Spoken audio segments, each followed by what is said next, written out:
السلام علیکم، welcome to 360 stories official YouTube channel. جنہوں نے ہمارا چینل سبسکرائب نہیں کیا ہوا وہ پلیز کر لیجئے۔ تیرے عشق نچایا کر کے تھیا تھیا پارٹ 2۔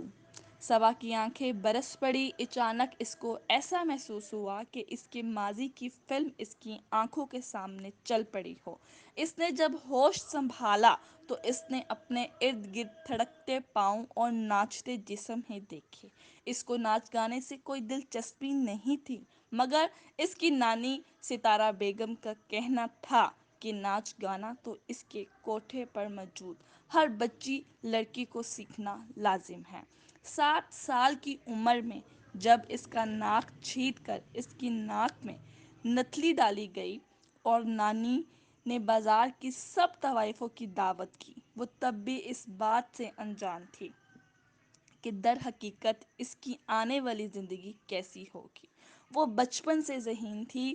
اس کے ماں کے اصرار پر اس کی نانی نے اسے اور اس کی بڑی بہن کو کانیوٹ میں داخل کروا دیا۔ گھر کے ایڈریس کے لیے ٹیوشن والے ماسٹر صاحب کا گھر کا ایڈریس استعمال کیا گیا۔ ان کو سختی سے ہدایت تھی کہ وہ نہ کسی دوست کو اپنے گھر بلائیں گی اور نہ ہی کسی کے گھر جائیں گی۔ جیسے جیسے اس نے شعور کی منزلیں علم کا ہاتھ تھام کر طے کرنے شروع کی تو اس کو اندازہ ہوا کہ در حقیقت وہ کیچڑ میں کھلا ہوا ایک کنول ہے۔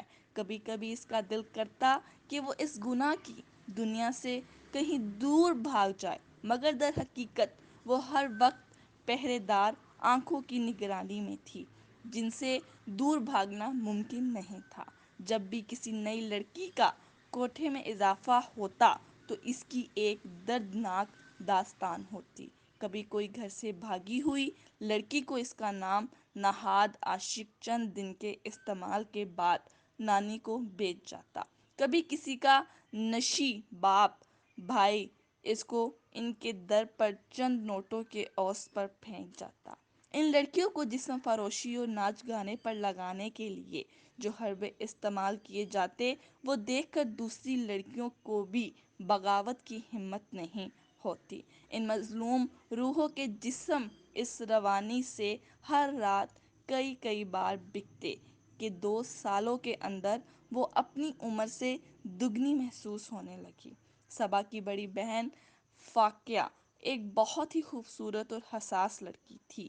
جیسے جیسے اس کی 18ویں سالگرہ قریب آ رہی تھی، اس کی نت اتروانے کی رسم کی تیاریوں میں ماں اور نانی مصروف تھی۔ فاقیہ کا تصاویر انٹرنیٹ پر خفیہ ویب سائٹ میں لوڈ کی جا چکی تھی اور اس کی معصوم بہن کی بولی لگنے شروع ہو گئی تھی۔